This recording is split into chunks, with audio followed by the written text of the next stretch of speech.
Oke sahabat tani, masih dengan Jejak Pak Tani Channel. Untuk kali ini kita akan membahas masalah pola tanam dengan metode SRI. Oke, jangan lupa untuk selalu klik, like, subscribe, dan tanda loncengnya guys. Oke, kita simak videonya.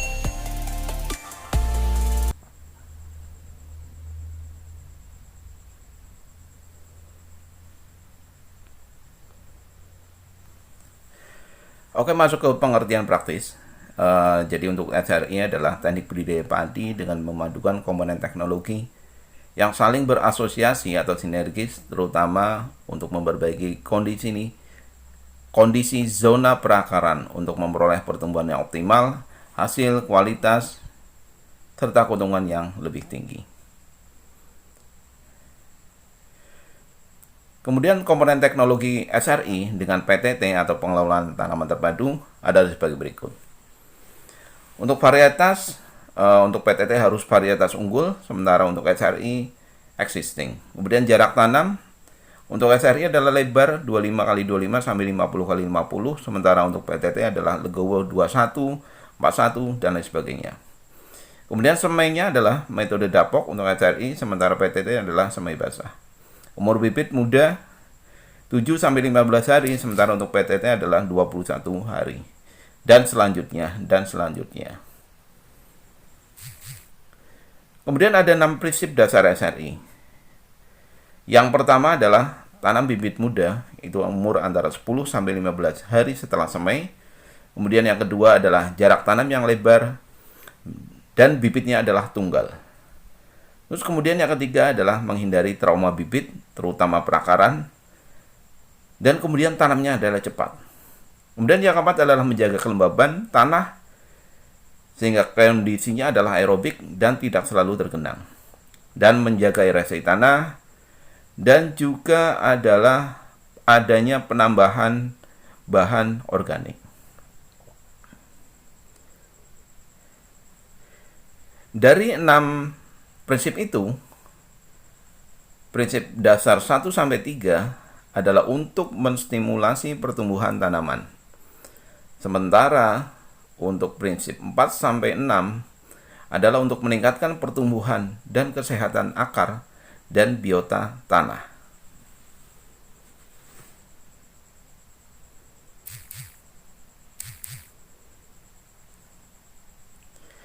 Kemudian komponen teknologi PTT padi sawah adalah sebagai berikut. Ini hanya untuk sebagai perbandingan saja ya. Komponen dasar PTT itu terdiri dari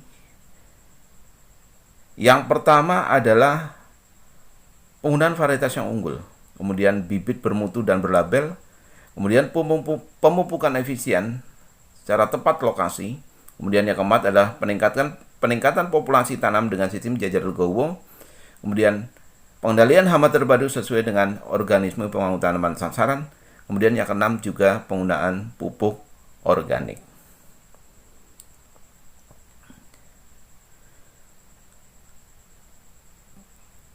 Kemudian selanjutnya adalah komponen teknologi PTT padi sawah, masih di dalamnya adalah komponen pendukung. Apa saja sih komponen pendukungnya? Yang pertama adalah pengolahan tanah yang tepat. Kemudian bibit muda umur 15 sampai 21 hari setelah semai, kemudian tanam 1-3 bibit per rumpun, kemudian irigasi berselang, penyiangan dengan gasrok, dan penanganan panen tepat waktu. Oke, kita masuk ke pertama adalah tanam bibit muda.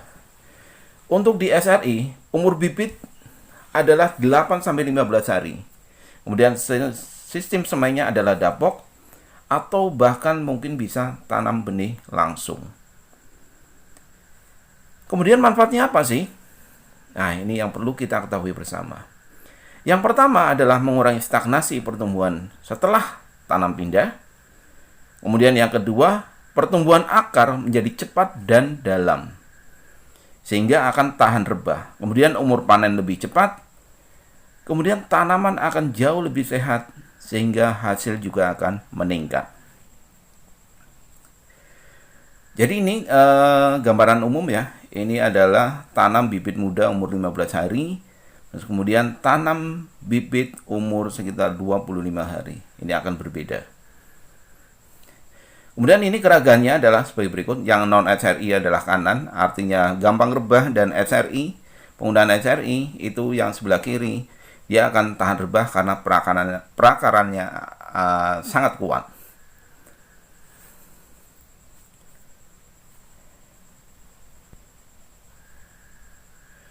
Kemudian keragaman pertumbuhan vegetatif dan generatif padi dengan HRI.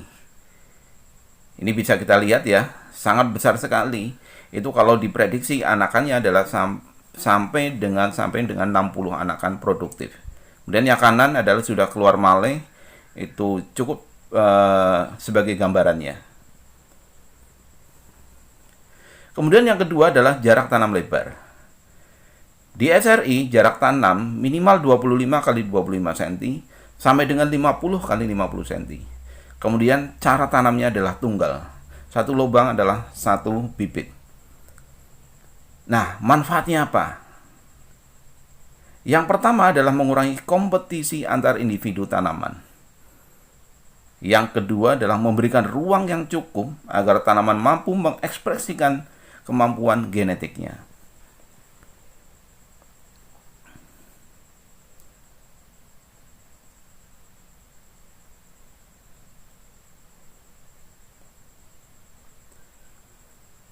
Kemudian yang ketiga adalah menghindari trauma bibit. Nah, ini banyak sekali petani yang lakukan dalam penanganan bibit. Yang pertama, jangan ada pembalikan pada ujung bibit, jangan dibolak-balik. Kemudian segera lakukan pindah tanam, itu sebenarnya adalah 15 menit sampai dengan 30 menit. Lebih cepat adalah lebih baik. Kemudian tanam bibit posisi horizontal dan tidak terlalu dalam, yaitu sekitar 1-2 cm. Manfaatnya apa? Yang pertama adalah meningkatkan jumlah anakan. Kemudian yang kedua adalah meningkatkan pertumbuhan akar.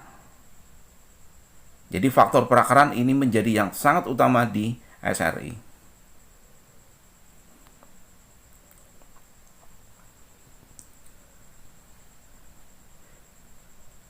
Nah, ini bisa kita lihat ya keragaman dari perakaran. Yang SRI adalah sebelah kiri dan non-SRI di sebelah kanan. Sangat berbeda jauh.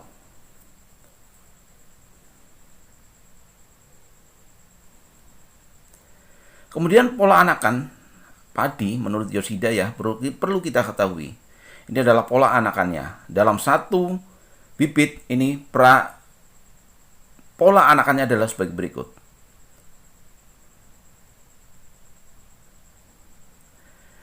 Kemudian yang selanjutnya adalah menjaga kelembaban tanah.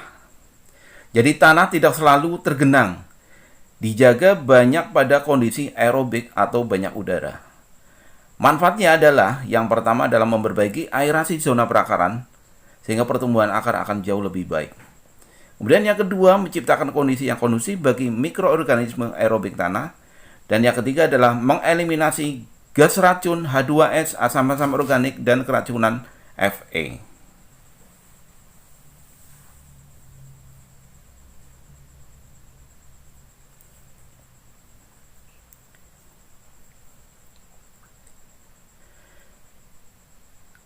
Selanjutnya adalah pengaturan irigasi, yaitu basah kering, basah ke kering, basah ke kering. Jadi pengaturan perairan ini terutama hal ini adalah padi tidak selalu harus tergenang. Intinya seperti itu. Jadi ada pembagian antara basah dan kering.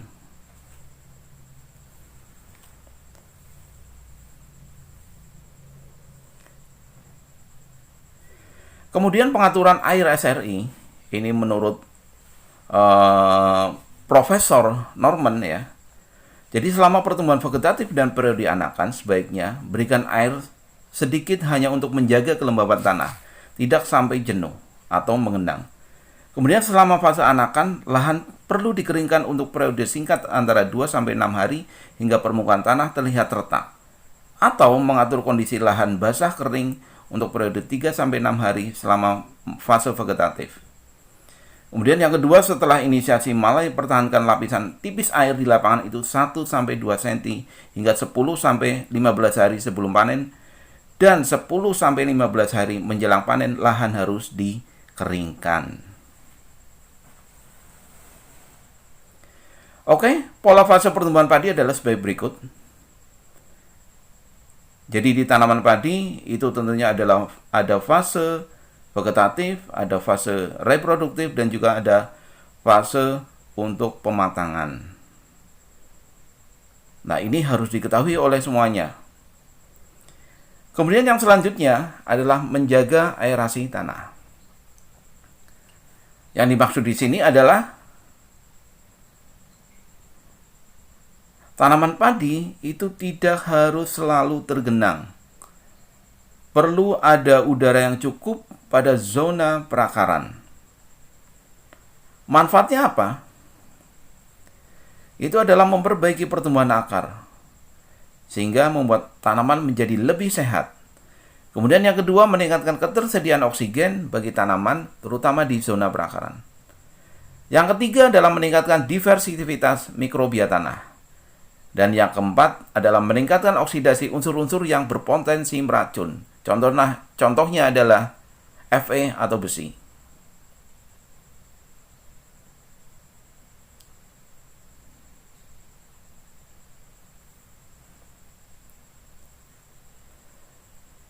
Dan ini adalah keragaan SRI dan non-SRI. Yang kiri adalah yang dipegang adalah yang pakai SRI, dan yang kanan adalah tidak SRI. Jadi bisa dibandingkan sendiri, dan nanti tentunya bisa dibuktikan oleh sobat tani semuanya. Kemudian yang keenam adalah penggunaan bahan organik. Jadi sawah di Indonesia sebagian besar memiliki kandungan C organik di bawah 2%.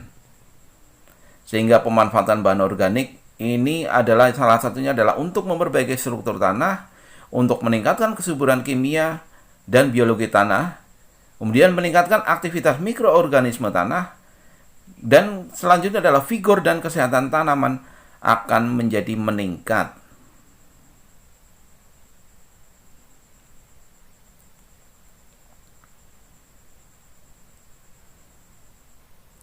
Kemudian yang selanjutnya adalah pengendalian gulma.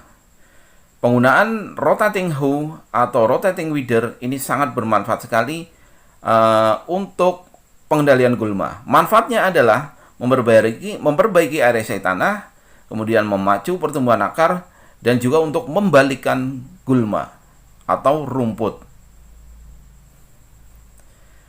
Kemudian keuntungan penerapan SRI di Indonesia adalah sebagai berikut. Rata-rata peningkatan hasil adalah 3,3 ton per hektarnya. Yang kedua adalah penurunan kebutuhan air irigasi. Intinya adalah penghematan air. Kemudian juga penghematan pupuk sampai 50%. Dan juga adalah penurunan ongkos produksi sampai 20%.